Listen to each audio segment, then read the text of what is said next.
been concentrating on it. But the thing was that it started a lot of people to wondering about this concept of dual citizenship. What does it mean? What can I do with it? Now, there was a lawyer who was among those who went to the summits. In fact, one of my colleagues who went to one or two of the summits also is here, Angela Chester Johnson. She went to, I think, Senegal. And I think, any others? Gabon. But that lawyer contacted us about working on this issue. That's one of our panelists this afternoon, Anthony Archer of California State University at Dominguez Hills. And what he did was work with us, and he produced a paper on dual citizenship. And for the first time, it looked at not only the background of dual citizenship, but how it might be actualized. And he had 3 different levels of citizenship, which he'll talk to us about when he's on the program. Now, I know many of you probably know Professor Lisa Aubrey of Arizona State University. She certainly has done a lot in Ghana and other countries, but certainly Ghana. I believe there's a center that you're working with in Ghana. Yes.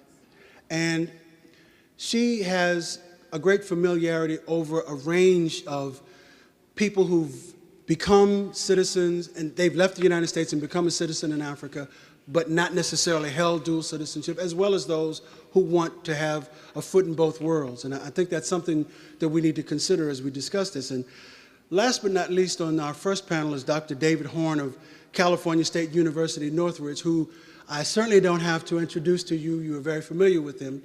In fact, he and someone from our second panel, Farouk Muhammad, have produced a proposal on dual citizenship that I'm sure is going to get a lot more discussion today, but certainly subsequently. So if I could call Dr. Horn up so we can begin our first panel. Now, the way we want to do this is we're all family. And you get preached to all the time. People are always giving you presentations. What we want to do is ask questions of our panelists that allow them to make the points that they want to make so that you are a bit more engaged in this. This is going to be interactive. We're going to have a discussion among ourselves, and then we want to open it up to you. So please, as you're listening to these questions, please formulate your own questions. If you don't think the answer got to what you want, please feel free. Yes, ma'am.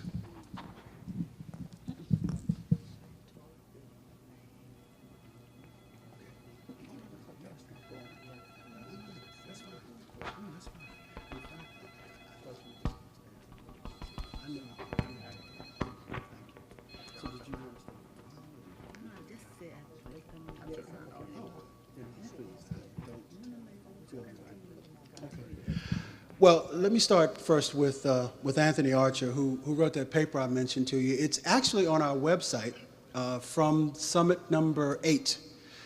He presented it in Arusha, Tanzania. Now, first of all, Anthony, if you could tell us a bit, I mentioned that we had talked about, in fact, why don't you come a little closer? We had talked about this whole concept of, yeah, you can sit down. Yes, ma'am. Sure. I've been reminded that actually we all need to put our cell phones on vibrate, and I'm glad you mentioned that because I forgot to do mine, so I'm going to do mine right now. And be an example to everyone. Oh, no, I did it already. Oh, what do you know? Okay. Just pretend you're in a movie theater.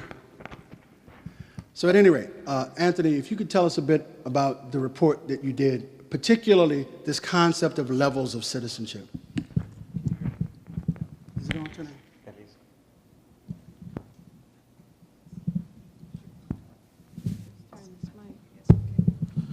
Okay, thank you so much. Again, my name is Anthony Archer, Cal State University, Dominguez Hills. Want to say welcome to all the participants. Want the participants to know that the people that you see on the panel and the Sullivan Foundation, we take this issue very seriously, and we've met over and over again to discuss this, and we intend to bring this into being based on the power that you have in supporting us and the power that we have just as average everyday people to get this done. within the law. But to answer that question, the paper basically talks about 3 levels of citizenship. Number 1, active level. Second level, passive level. And the third level is symbolic citizenship. The reason I crafted the paper in that way is because I thought that, most of the people in the diaspora, and certainly most African Americans, are not going to pick up and necessarily go back to the motherland. Number 1, because they've never been, probably don't have a good understanding or good knowledge of that. But some people may want to have a connection. They may never go back. So that would be the classification for people who want a symbolic connection or citizenship. Because all of us can prove that we're a part of Africa because it's in our genes, and we can prove that through DNA. So the symbolic level is related to people that probably won't have a serious connection, that may travel, but may want a passport. So that's the symbolic level. The passive level will be for those people who want a more formal engagement with the country or the continent, who will probably travel there 0 to 6 months a year, etc. We call those people passive citizens. The last level would be active citizenship, and those are people like